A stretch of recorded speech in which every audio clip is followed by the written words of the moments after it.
Não, a pergunta é se o que individualiza a alma. A resposta mais certa é eu não sei. Então, eu sei que eu reconheço o universo de experiência como meu. Não é isso? Quer dizer, eu sou um sujeito agente. Eu sei que eu não sou apenas um registro passivo de coisas que acontecem. E então eu me aproprio de certos conhecimentos e os considero meus. É isso que me permite dizer que eu tenho uma individualidade. Não é isso?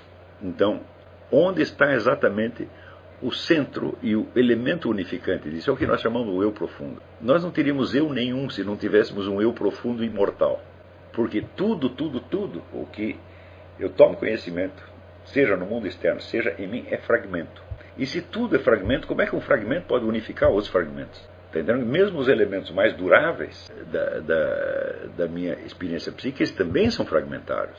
Então, é aí que eu pergunto, como é que de tudo isso que chegou ao meu conhecimento, isso que eu experimentei, senti, pensei, recordei, desejei, etc, aonde está esse meu centro, onde eu digo que isto é eu? Isto não pode estar dado no próprio plano da experiência psíquica, no próprio nível da experiência psíquica, porque ela é toda fragmentária. Mas, e se ela é toda fragmentária, então como se explicaria o simples fenômeno da memória? Né? Como é que eu posso recordar duas coisas que aconteceram para mim em épocas diferentes, se entre elas não há conexão? E se cada uma dessas experiências em si foi fragmentária, e se a própria recordação que eu estou tendo delas agora também é fragmentária? Então, nada em mim permite me identificar a mim próprio como uma substância existente, a não ser que essa substância realmente exista, num plano que não é normalmente acessível à experiência, mas que está presente em toda a experiência. Kant diria um transcendental, tá certo? Quer dizer, ele define como transcendental aquilo que está antes da experiência, aquilo que possibilita a experiência, e que só se revela no curso da experiência, mas que não depende dela. Só que eu digo, esse transcendental não é tão transcendental assim, porque em certos momentos eu posso ter a vivência disso. Essa vivência não é expressável em palavras, eu não posso transformar num conteúdo, e não posso transformar nem num conteúdo de memória. Quer dizer, a minha experiência do meu eu profundo não pode ser recordada, entre aspas, porque só é recordado aquilo que se torna objeto de memória. Portanto, quer dizer, aquilo que é abrangido pela memória, aquilo que é menor do que a memória está, por assim dizer, dentro dela. Quando o eu profundo, a memória inteira está dentro dele. Então, a experiência do eu profundo não pode ser recordada, só pode ser repetida. Está entendendo? Então, uma vez que você tem essa experiência, você não vai se recordar dos conteúdos dela, você vai repetir a mesma experiência. E ela será sempre a mesma. Porque ela é como, vamos dizer, eu só encontro uma imagem para designar. Ela é como se fosse uma melodia eterna que está tocando dentro de você. É uma espécie de uma massa de sentimentos que prossegue inabalavelmente o mesmo. E essa massa de sentimentos toma sempre a figura, vamos dizer, de júbilo e de poder, onde você percebe que você tem um poder sobre todos os conteúdos da sua consciência, e um poder que se estende ao próprio mundo exterior. Você tem o poder de fazer acontecer coisas. Eu digo, esta é verdadeira. Bom, essa experiência ela é tão fundamental e tão impactante que você pode chegar a uma conclusão tipo nova era. Quer dizer, eu sou a única realidade, o meu eu pensante é o centro de tudo, mas em seguida você percebe que este eu profundo, que é o que unifica tudo e que existe, por assim dizer, acima do tempo, ele também não tem em si o fundamento da sua própria existência, porque ele pode perguntar, de onde eu surgi? O que me sustenta na existência? Deve haver ainda algo mais profundo do que eu mesmo.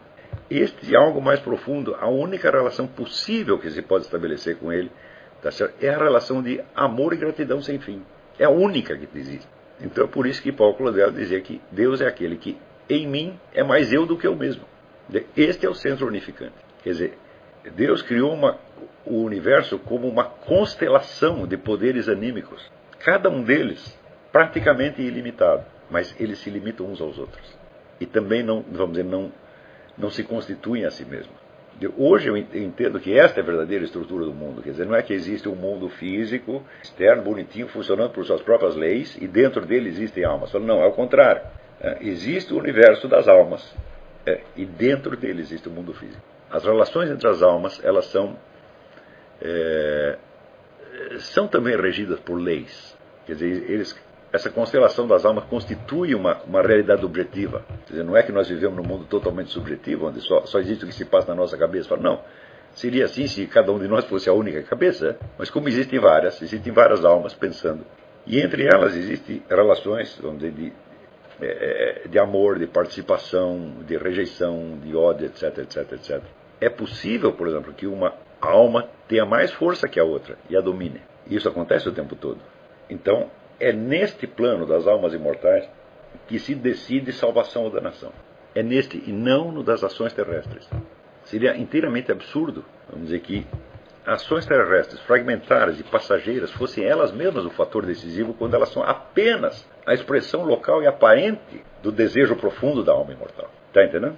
Então, depois que eu entendi isso, eu comecei a ler de uma maneira diferente o Evangelho, entendendo que Cristo está falando para a minha alma imortal, não para o meu ser terrestre. Porque o ser terrestre, bom, ele existe, mas ele é apenas um pedacinho da alma imortal. Entendeu? E quem toma as decisões fundamentais é a alma imortal. Né?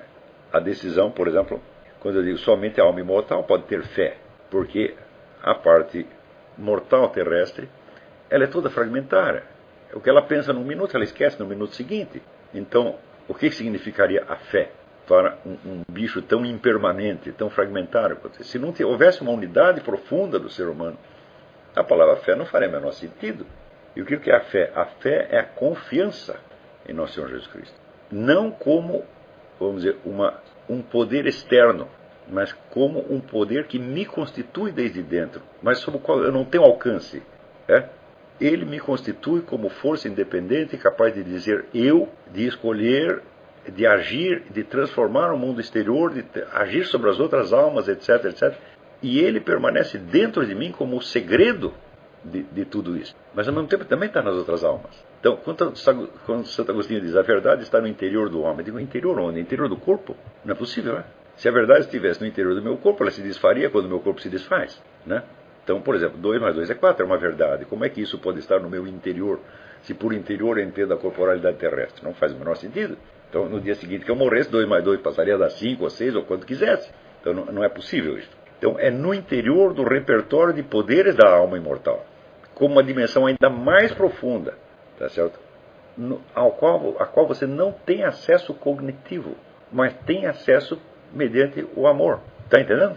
É por isso que eu digo, bom, se a coisa decisiva em nós é a escolha fundamental que a nossa alma imortal faz, os atos terrestres não são tão importantes assim. São importantes como expressões da vontade profunda da alma imortal. Aí sim, muitas vezes eles expressam o horror que você tem da sua própria alma imortal. Expressa a autoliquidação da alma imortal.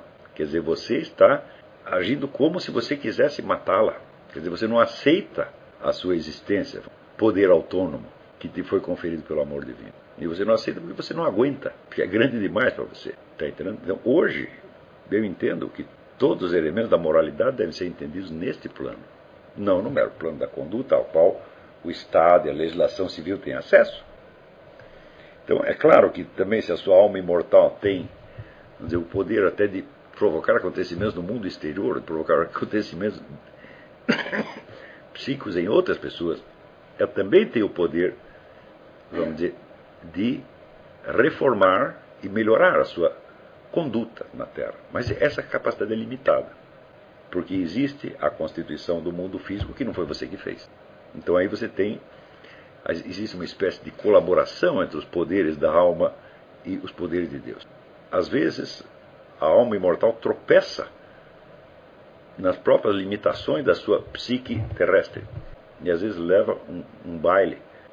Então, aí é justamente o pecado original. Se a nossa alma, a psique terrestre, estivesse inteiramente à mercê da nossa alma imortal, nós estaríamos no paraíso terrestre. Mas acontece que dentro da nossa psique terrestre existem elementos que não somos nós. Existem elementos que são hereditários. Existem elementos que são determinados pela composição química do que você come né? Existem elementos semânticos que se impregnaram da sociedade toda. Então, no nosso ser terrestre, só uma parte somos nós. A outra parte é a nossa parte impessoal. Isso se traduz, por exemplo, no fato que todo mundo tem um nome e um sobrenome. Né? O seu nome individualiza você, mas o seu sobrenome mostra que você é membro da família. Você tem uma hereditariedade que remonta até pontos que você não sabe. Por exemplo, quando eu estudo as obras do Lipuzzondi, né, fui ficando cada vez mais impressionado com o poder que a herança dos antepassados tem sobre a sua conduta. Isso não é, vamos dizer, a sua alma imortal. É o substrato material da sua existência terrestre. E você tem um certo poder sobre isso, mas não muito.